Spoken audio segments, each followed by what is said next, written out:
os pastores, os obreiros, a pastora, que nesses últimos dias temos tendo um maior contato, que a verdade é que Deus está na direção de todas as coisas, né, meus amados? Eu creio que Deus tem propósitos para todos nós, mas dentro dos seus propósitos, nós temos que nos colocar na sua disposição. Eu creio na palavra de Deus, e uma palavra que fala muito forte no meu coração, não é a que eu vou pregar, mas é que eu aprendi que tudo aquilo que vem às nossas mãos, nós devemos fazer como se fosse para o Senhor. Porque tudo o que nós fazemos tem que ser para o Senhor.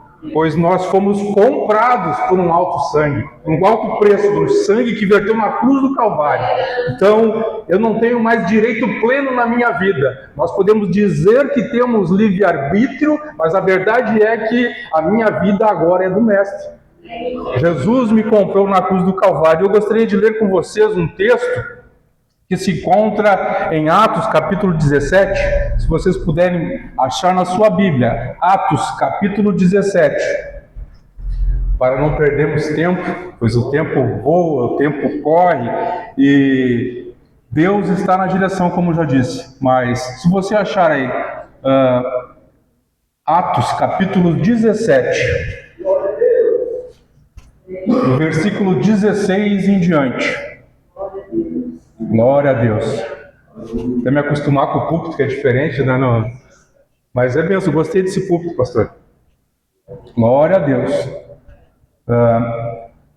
Atos, capítulo 17, versículo 16. Acharam? Diz assim a palavra do Senhor. E, enquanto Paulo os esperava em Atenas, o seu espírito se comovia em si mesmo, vendo a cidade tão entregue à idolatria, de sorte que disputava na sinagoga com os judeus e religiosos, e todos os dias na praça com os que se assentavam. Alguns dos filósofos epícureus, estoicos, contendiam com ele. Uns diziam: que quer dizer este paroeiro? E com ele uns diziam: o que quer dizer isso? E outros parece que é pregador de deuses estranhos, porque lhes anunciava a Jesus e a ressurreição. E tomando-o, o levaram ao Areópago, dizendo: poderemos nós saber que nova doutrina é essa de que falas? Pois coisas estranhas nos trazes aos ouvidos, queremos, pois, saber o que vem a ser isso. E no versículo 23 diz assim: porque passando eu e vendo os vossos santuários, achei também um altar em que estava escrito: ao Deus desconhecido. Esse, pois, que vós honrais, não o conhecendo, é o que eu vos anuncio. O Deus que fez o mundo e tudo que nele há, sendo o Senhor do céu e da terra, não habita em templos feitos por mãos de homens, nem tampouco é servido por mãos de homens, como que necessitando de alguma coisa, pois ele mesmo é quem dá a todos a vida, a respiração, todas as coisas, e de um só fez toda a geração dos homens para habitar sobre toda a face da terra, determinando os tempos já diante ordenados os limites da sua habitação, para que buscassem ao Senhor, se porventura tateando pudessem achar, ainda que não está longe de cada um de nós, porque nele vivemos e nos movemos e existimos, como também alguns dos vossos poetas disseram, pois somos também sua geração. Aleluia. Até aí por enquanto. A verdade,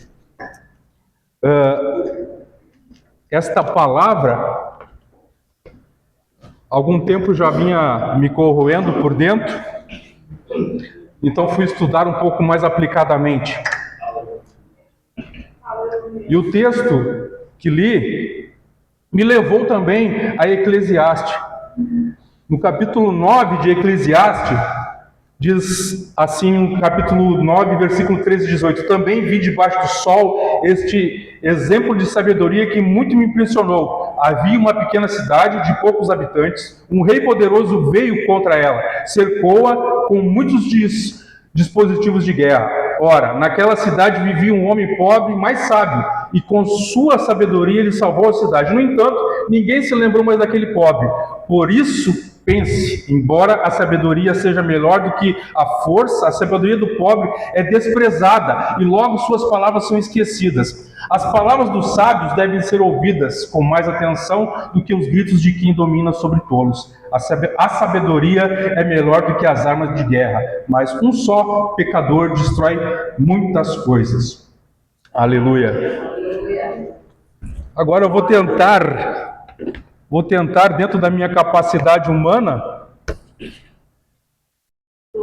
trazer essa revelação de Deus que Deus tem colocado na minha mente, mas o grande desafio do pregador em si não é o estudo, mas é trazer ao público, trazer à igreja aquilo que Deus realmente colocou no nosso coração e poder transportar isso em palavras fáceis para que possamos acessar, entender e compreender. E como hoje é um dia de oração, mas também é um dia de estudo, pois assim creio, assim penso, e assim quando vou aos cultos nas quintas-feiras, até mesmo na minha igreja, onde congrego, penso dessa forma. Como é um estudo, é necessário que nós venhamos a nos aprofundar um pouco mais, não porque somos professores da escola bíblica, mas é algo que mexe conosco, o entendimento, porque a palavra de Deus, ela é profunda, e essa sabedoria que Salomão fala, ela vem do alto, ela não vem apenas do nosso intelecto humano, mas a sabedoria, ela vem de Deus. E buscando entender, conhecer essa palavra em Atos, nós conseguimos entender que a humanidade ela sempre construiu altares, mas nem sempre conheceu o Deus que adorava. A humanidade sempre construiu isso. Todo mundo sabe, entre aspas, o que é Deus. Todo mundo diz conhecer a Deus. Mas quando nós falamos de Jesus, a coisa muda. Porque nós sabemos que Jesus é Deus e isso está presente nas lições da escola bíblica neste trimestre. Nós estamos falando da Trindade, que falamos sobre Deus Pai sendo Deus, como Deus Filho sendo Deus, e começamos na última aula falando sobre o Espírito Santo sendo Deus também. Então, nós entendemos pelas Escrituras que há uma Trindade, que há um Deus Pai, há um Deus Filho e há um Deus Espírito Santo, mas o Deus que se fez carne e morreu na cruz, que é Jesus, Ele nos deu acesso ao Pai. Então quando Paulo prega ali em Atenas, havia esse altar escrito ao Deus desconhecido. Eles tinham cultura, eles tinham filosofia, tinham religião, mas não tinham revelação. E hoje não é diferente, irmãos. Todo mundo diz ter entendimento, todo mundo diz ter conhecimento, e o conhecimento está inundando o mundo, principalmente os jovens, que têm mais acesso e mais facilidade com a tecnologia. Você falar de Jesus para um jovem é muito complicado hoje, porque tu vem com uma questão e eles vêm com 5, 6, 7, 8, 9, 10, e muitas vezes você tem que recuar, porque nos falta o conhecimento às vezes. Mas o conhecimento que nós necessitamos não é o da tecnologia, mas o conhecimento das Escrituras do Senhor. Então, esse altar da ignorância religiosa, em Atos 17, Paulo chega em Atenas e vê uma cidade cheia de ídolos. No versículo 16, ele não começa brigando, ele começa observando. Se você olhar no versículo 16, ele diz assim: enquanto Paulo os esperava em Atenas, o seu espírito se comovia em si mesmo, vendo a cidade tão entregue à idolatria. Ele estava observando, ele viu aquilo, e no seu interior ele ficou com aquela angústia de ver aquilo. E o que eu quero dizer essa noite também, será que nós, quando nós estamos no nosso dia a dia, no nosso trabalho, na nossa família, nós vemos que eles estão da mesma forma, adorando tantas coisas? E quando eu digo adorando, a palavra de Deus ela não diz apenas que a adoração é um ídolo feito de madeira, não é um ídolo feito de pau, não é um ídolo. A adoração vai muito além disso. Tudo aquilo que você não coloca no Senhor é adoração. Muitas vezes você pode estar adorando até mesmo seu filho, botando ele acima de Deus, e isso é uma idolatria também. Isso é o que a palavra de Deus nos diz. Então, ele não começa brigando, ele começa observando assim. Então, o levaram a uma reunião do Areópago, onde lhe perguntaram: podemos saber que novo ensino é esse que você está anunciando? Podemos saber que novo ensino é esse que você está anunciando? Para que possamos entender isso, nós devemos entender também que lugar é este, o Areópago. É meio complicado de explicar, mas eu vou tentar. O Areópago era um lugar que, naquela época, era um lugar de embate, era um lugar de trazer novas filosofias, tentar entender novas coisas. E o nome Areópago, ele veio do grego. Então, o Areópago, ele faz referência ao deus da mitologia grega Ares, o deus da guerra, Ares. E o Areópago, pago, na verdade, no grego, ele significa rocha ou coluna, ou colina. Ou seja, eles tinham aquele lugar como a colina de Ares, o deus da guerra, o deus do confronto, o deus que para eles significava guerra. E funcionava como um avaliador de ideias, na verdade, aquele lugar, né? Era investigação intelectual. Vamos ouvir oficialmente o que está sendo dito. Era mais ou menos nesse contexto que Paulo estava agindo. Discutiam ali estoicismo, como foi dito antes no próprio texto, né? Epicurismo e outras coisas mais. Eles levavam para, por isso eles levaram Paulo para lá, porque ele estava falando algo que eles nunca tinham ouvido e eles queriam se aprofundar nisso. Então, e o Ares, o deus Ares, nessa mitologia, que nós sabemos que não é Deus coisa nenhuma, mas para eles, e isso está vivo até hoje, irmãos. A gente pensa que não, mas essas coisas estão vivas até hoje. Ares era o deus da guerra, e ele era pai, na mitologia também, ele era pai de Fobos, o deus do medo, e Deimos, o deus do terror. E o interessante é que a mãe deles era a deusa do amor, Afrodite. Você está vendo o que o mundo faz com a nossa mente? O deus da guerra tem uma relação com uma deusa do amor e nasce o medo e o terror. E não é por acaso que Deus permite essas coisas. Ele cita um poeta deles. Paulo fala isso ali nos versículos 28, se não me engano. No versículo 28 ele fala assim: porque nele vivemos e nos movemos e existimos, como também alguns dos vossos poetas disseram, pois somos também sua geração. Aqui o que ele faz? Ele pega algo da cultura da época, não é algo que tu vai achar lá no Velho Testamento, é algo da cultura filosófica da época, e ele traz para o contexto deles, ó, isso que eles falaram lá, isso é verdade, só que vocês estão entendendo errado. E quando ele fala disso, ele cita um poeta, um profeta deles, que se você for estudar, a história mostra que quem falou isso foi Epidêmenes. Epidêmenes, se tu for estudar a história, tu vê que 600 anos antes de Paulo chegar ali, em Atenas, houve uma grande praga em Atenas. E neste momento eles estavam desesperados, porque todo mundo estava morrendo na cidade. Isso a história diz, não é a escritura. Se tu estudar, você vai encontrar isso nos anais da história. Então, Epidêmenes, eles chamaram esse profeta, esse filósofo da época, para resolver isso, porque eles estavam dando oferendas a todos os deuses que eles conheciam e nada funcionava. Nada funcionava. Então eles chamam ele chega na cidade e o que ele faz? Ele pede para que eles coloquem as ovelhas da cidade de Atenas em cárcere, digamos assim, durante uma noite. E quando pela manhã os pastores soltassem elas, ele disse assim: quando elas saírem, e aquela que não pastar, aquela que se ajoelhar e ficar quieta, ali, naquele lugar, vocês sacrifiquem essa ovelha ao Deus desconhecido.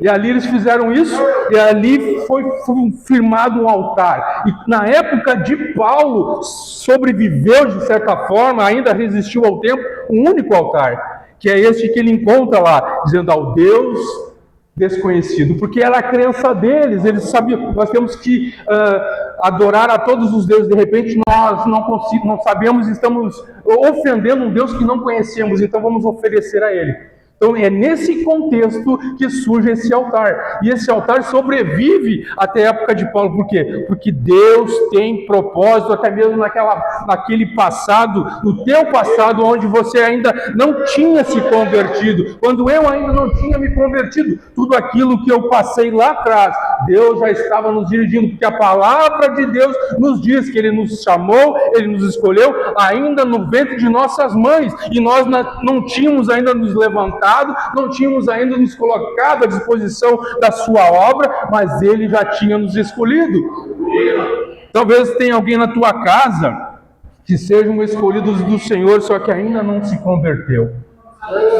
Por isso que é necessário a tua oração, a tua súplica, por isso que é necessário o estudo da palavra, para no momento certo você poder ter resposta, como já dizia Pedro, que nós devemos ter palavra, nós devemos ter resposta, nós temos que dar, quando lhe perguntarem qual a razão da tua fé, você tem que dizer, essa é a razão da minha fé, Jesus Cristo, o Evangelho, nós temos que conhecer a palavra. Não digo que você tenha que estudar dia e noite, mas Deus levanta ministério dentro das nossas igrejas, onde uns são mais estudiosos, uns são mais de oração, e assim vai, porque os dons ministeriais é o Espírito Santo que nos dá, mas nós temos que nos colocar na presença de Deus e estudar a sua palavra.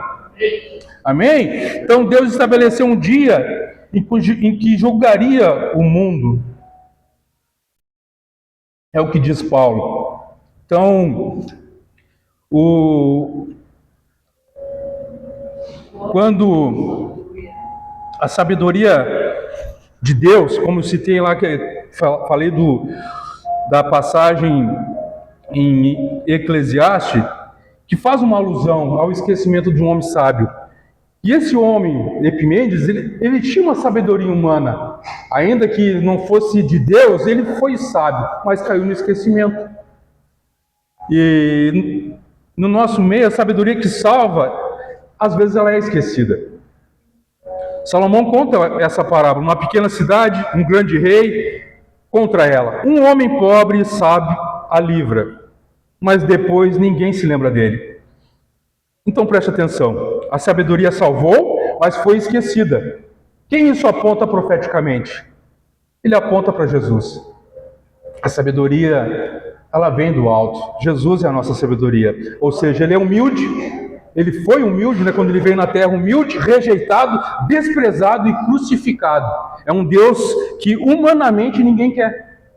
Porque é um Deus sofredor, é um Deus que se fez carne, que foi para a cruz, e a própria profecia dizia, durante a crucificação, falavam para ele, você não é filho de Deus? Desce daí, porque o entendimento humano, ele é diferente, porque Deus fala, os meus pensamentos são maiores que os teus pensamentos, os meus caminhos são maiores que os teus caminhos. Então, quando nós tentamos entender as coisas de Deus, com a nossa visão humana, com a nossa sabedoria humana, com a nossa mente humana, nós não conseguimos entender, porque parece que um Deus que foi para a cruz, morreu, parece que esse Deus perdeu, mas na verdade ali ele venceu, ele pagou um preço pelos nossos pecados, um preço que nós não poderíamos pagar, um preço que você não pode pagar, um preço que eu não posso pagar, ninguém consegue pagar esse preço, porque ele é muito alto, e muitos às vezes não entendem por que é alto. A verdade é que o pecado ele foi feito contra um Deus eterno. Nós pecamos lá em Adão, na humanidade, e lá no princípio, se tu olhar a palavra Adão, ela significa humanidade, não é homem e mulher. No hebraico, o homem e mulher é outra palavra, é o Ish e Shá. Ish é homem, Shá é mulher. Quando Deus se refere a Adão, ele não está falando de homem e nem de mulher. Ele não era um nome próprio, ele estava se referindo à humanidade. Porque o nome Eva só veio depois da queda. Está lá na Bíblia. Se tu pegar e olhar, ler, está escrito. Depois da queda, que Adão fala que verdadeiramente ela é ossos dos meus ossos, carne da minha carne. E depois disso é que ele fala que ele dá o nome de Eva, portadora da vida, que no hebraico significa isso. Então, quando nós entendemos isso, que nós pecamos, a humanidade pecou contra algo que é eterno, contra algo que é puro, contra algo que é infinitamente mais. Então nós não podemos pagar esse preço. É por isso que o pecado exige um preço tão alto, a própria morte. É verdade. Vocês conseguem entender? Então, a profundidade que há na palavra de Deus. Vou tentar correr aqui para poder dar tempo, irmãos. Em Atos 17, Paulo também declara: Deus estabeleceu um dia em que julgará o mundo por meio dos homens. Deus, o Deus que ressuscitou, o homem Deus que ressuscitou. A revelação agora é clara. Não há mais altar anônimo, não há mais desculpa filosófica, não há mais ignorância inocente. Não existe mais, não tem mais desculpa, irmãos. O altar não é mais anônimo. Não tem uma desculpa nem filosófica, nem uma ignorância inocente. Cristo já foi revelado. Agora, para nós entendermos, o problema não é a falta de Deus, o problema é o excesso de altares errado. Nós temos Deus dentro dos nossos cultos, mas às vezes nós colocamos altares errados. Deus só é desconhecido onde Cristo não é pregado. Se o Cristo não for pregado, mesmo dentro das igrejas podemos vir a não conhecer a Deus, porque estamos pregando de tudo, mas não estamos pregando a Cristo crucificado. Porque esta é a pregação, isto é o Evangelho. Então, não dê ouvidos a coaches, não dê ouvidos a palavras que só vão massageando o teu ego, massageando o teu coração. Por isso que nós devemos cuidar a internet, cuidar do aquilo que nós olhamos nas redes sociais, porque aquela palavra que na verdade não é uma palavra, é algo já bem quebrado, bem diluído, que chega aos nossos ouvidos algo de 1 minuto, aquilo é muito pouco. Então ela não abrange tudo que está na palavra, e isso muitas vezes alegra o nosso coração, mas não é a palavra de Deus. Nós sofremos nessa terra ainda, irmãos, nós temos ainda muita luta nessa vida, e é nas lutas que Deus vai nos transformando, é no nosso caminhar, é nas nossas dores, é que Deus vai tirando os abrolhos, podando, tirando os espinhos. E a história seguiu, o altar caiu, a filosofia mudou, os impérios passaram. Tudo passa, irmãos. Revelação que não é verdadeira, ela não permanece. Salomão contou sobre um homem pobre e sábio. Ele salvou a cidade continuou, a vida seguiu, e a sabedoria foi esquecida. Um Deus desconhecido, um sábio esquecido. Então aparece Cristo, não desconhecido, não esquecido, mas revelado. Atenas esqueceu o altar, a cidade esqueceu o sábio. Nova linha, mas o céu não esqueceu. O Filho, novamente, ele foi rejeitado quando esteve na terra, foi crucificado, mas ele ressuscitou. Ele ressuscitou. Epimênides, ele apontou sem entender, Salomão descreveu sem nomear, mas Paulo revelou, e Cristo se manifestou. Ele não será esquecido, ele será reconhecido. O Espírito Santo, muitas vezes, ele é esquecido e desconhecido no nosso meio pentecostal. Por que eu faço essa ênfase? Porque nós estamos entrando no estudo do Espírito Santo, e nós nos dizemos espirituais, nós nos dizemos pentecostais, mas aonde está o Espírito Santo nessa noite? Aonde está o Espírito Santo neste momento, neste culto? Aonde está o Espírito Santo na tua vida neste momento? Porque Deus Pai agiu no Velho Testamento lá, falou com Moisés face a face, entregou a lei, escreveu a lei com os próprios dedos ali nas rochas, e essa rocha foi quebrada, e Deus estava lá, se manifestou, ele se fez carne. No Novo Testamento nós vemos que ele se fez carne, Jesus Cristo veio, habitou aqui, ele veio e disse: eu vou voltar para o Pai, vou implorar, vou rogar ao Pai para que lhe mande outro Consolador. Jesus, enquanto estava aqui, ele estava consolando os discípulos, estava consolando, mas dizia: eu vou para o Pai, mas eu não vou vos deixar órfãos, eu vou pedir ao Pai, vou clamar ao Pai, vou pedir, ele vai enviar um outro Consolador, o Espírito da verdade, e ele vai nos conduzir. E é este Espírito Santo que está agindo em nós nos dias de hoje. Deus Pai está no céu, Jesus Cristo morreu, ressuscitou, subiu, está à destra de Deus Pai, e o Espírito Santo está agindo em nosso meio. Aleluia! E o que eu quero dizer com isso, irmãos?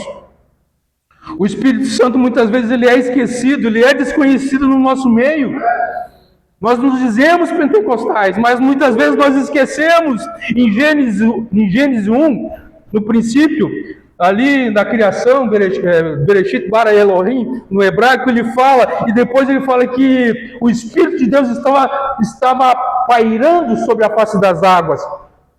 E o interessante que, por isso que eu amo, irmãos, o original das Escrituras, o estudo, a profundidade, porque no hebraico a profundidade é muito maior do que tu imagina. Porque no hebraico diz assim no capítulo 1 e versículo 2 de Gênesis.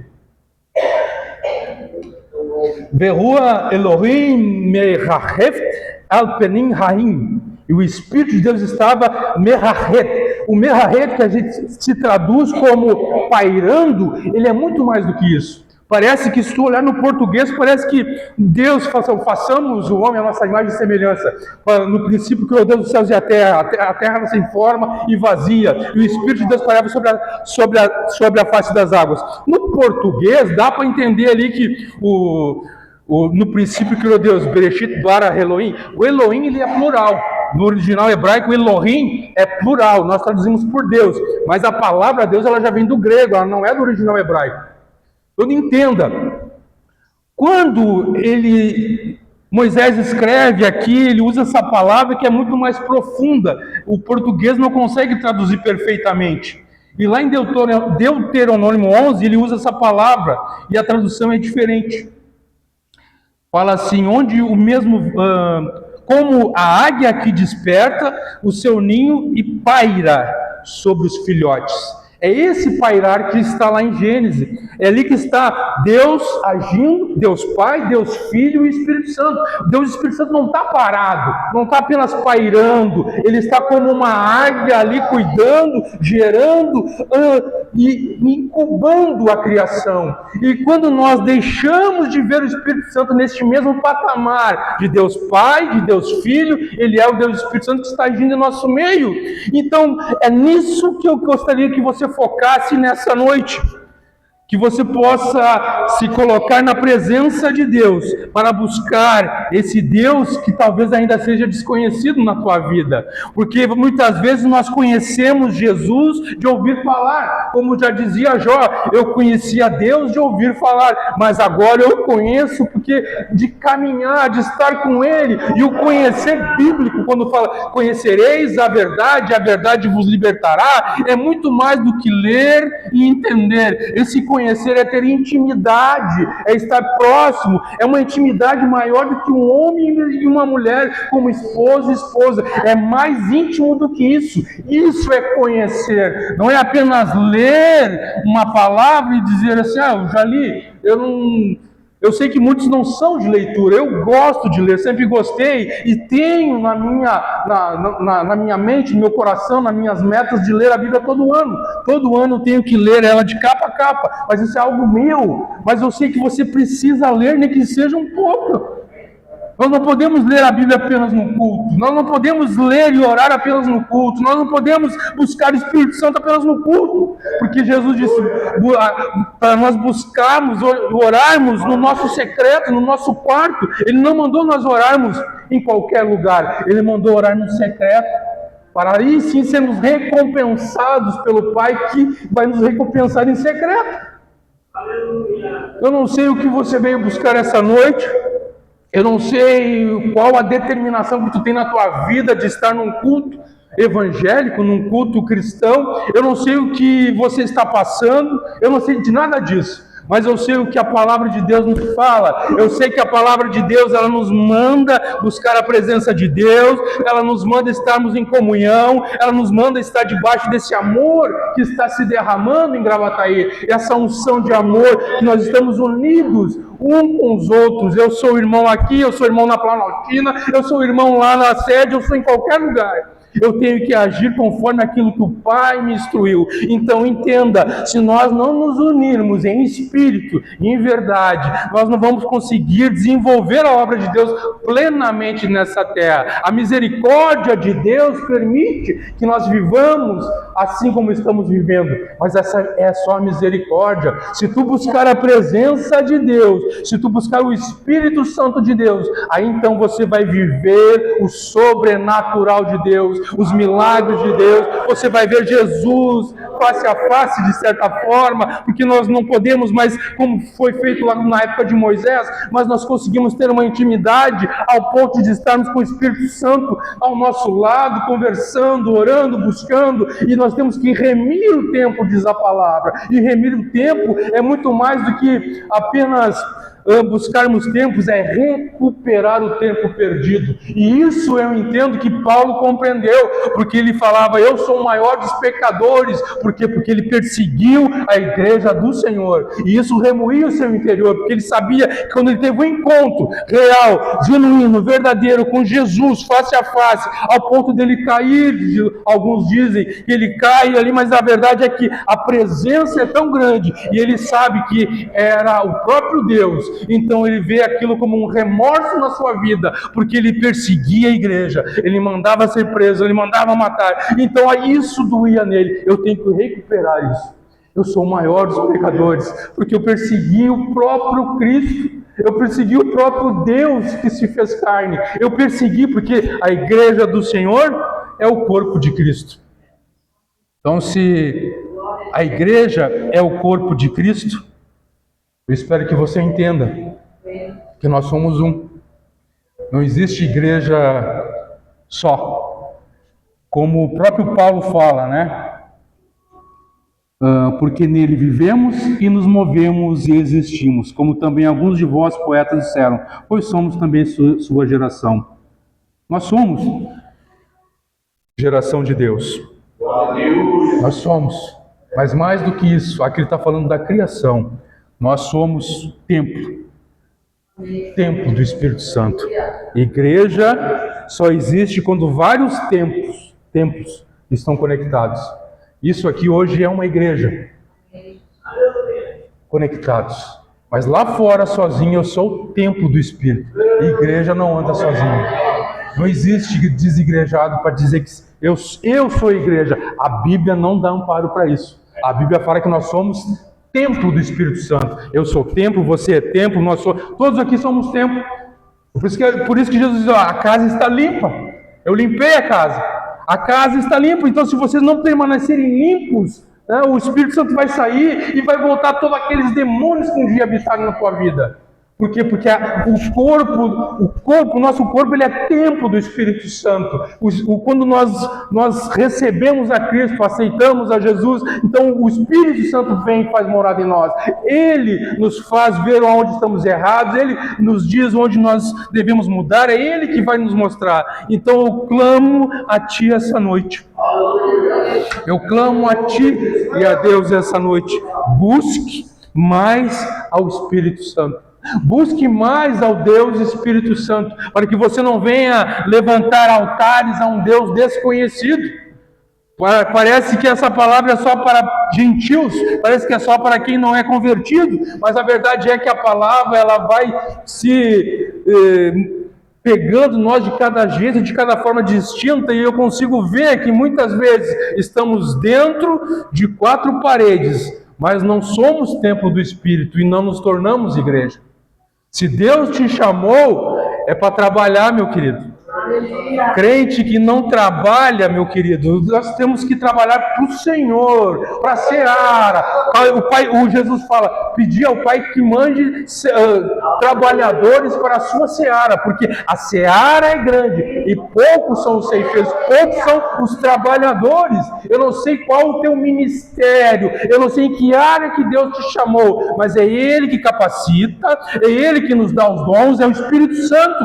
Se tu buscar o Espírito Santo, ele vai te dar a direção para onde você ir, e ele vai te capacitar a fazer aquilo, seja na oração, seja no estudo, seja em qual for a área, mas se coloque na presença do Senhor, coloque a mão do arado, porque eu sei, não é porque parece que por ser auxiliar a gente está começando, mas eu já tenho um tempo de caminhada, e como eu era de outra denominação, estou começando da forma certa dentro da Assembleia. Primeiro vamos ser como auxiliar, mas não existe nada disso na verdade para Deus, irmãos. Todos nós somos trabalhadores.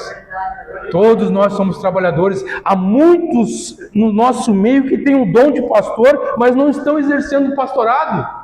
Há muitos que estão no nosso meio que têm diversos dons e não estão exercitando, porque não estão se colocando à disposição. Coloque-se à disposição, busque oração, que Deus vai te revelar. Ajude a tua igreja, ajude o teu pastor, ajude, porque eu sei como é difícil a vida ministerial, porque já participei de outros ministérios, caminhei de mãos dadas e sei o quanto é difícil. E a palavra de Deus nos ampara isso. Nos ampara isso. Sozinho nós não conseguimos, irmãos.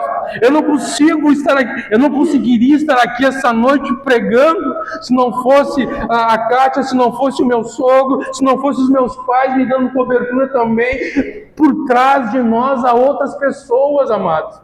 Todo ministério tem outras pessoas atrás. Tu vê Moisés ali, um homem ungido que falava face a face com Deus, mas enquanto o povo estava guerreando, de um lado estava Arão e do outro lado estava Ur, porque enquanto ele estava com as mãos levantadas, o povo vencia, mas quando ele cansava, as mãos caíam, o povo perdia a batalha. Então Arão veio e segurou a sua mão, e Ur segurou a sua mão. Ajude